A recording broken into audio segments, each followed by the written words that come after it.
قالوا يا شعيب ما نفقه كثيرا مما تقول وإنا لنراك فينا ضعيفا ولولا رحمتك لرجمناك وما أنت علينا بعزيز.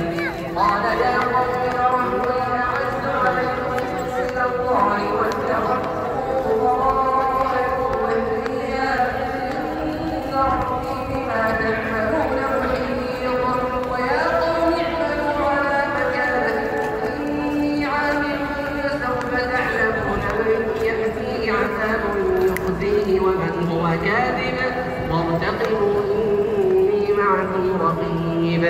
ولما جاء أمرنا نجينا شعيبا والذين آمنوا معه برحمة منا وأخذت الذين ظلموا الصيحة فأصبحوا في ديارهم جاثمين كأن لم يغنوا فيها ألا بعدا لمدين كما بعدت ثمود.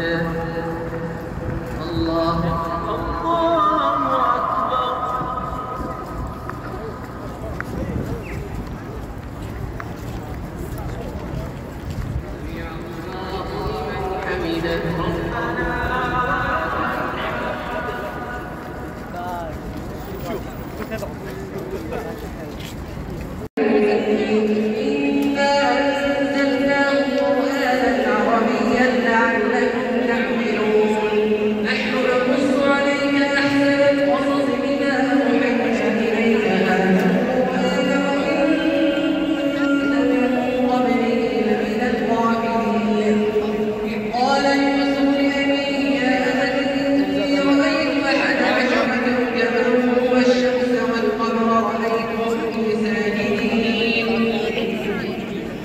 قال يا بني